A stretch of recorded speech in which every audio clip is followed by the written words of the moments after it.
Hello everyone, this is Niraj and welcome back to my channel. So this is gonna be a short video where we are going to build our blog model. In the last video, we build model for our user and we left off.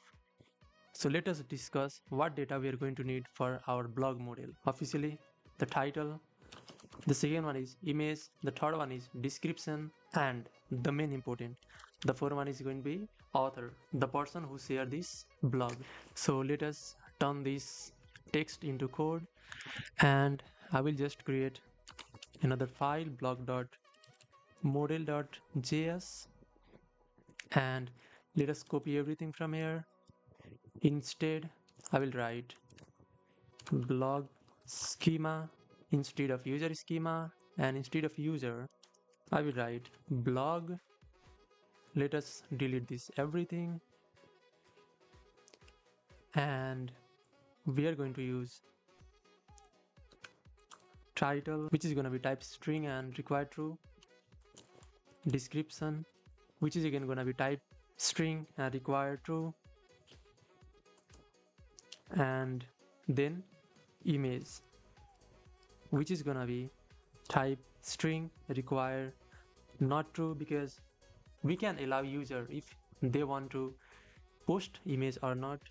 And the fourth one is the author, and the type will be mongoose.types.object_id, reference will be user, and require will be true.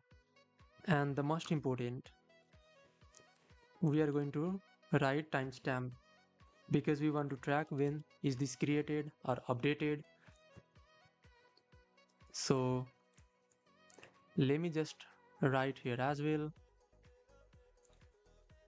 as timestamp. All right, so let us rename this. Actually, instead of user schema, let us write author schema, and instead of user, let us write author. All right, so let me just push this code and commit this, sync changes. So we'll meet in the next video, and we will see how we can create controller for user, how we are going to register our user and log in our user securely using authentication token. So see you in the next video. Till then, bye.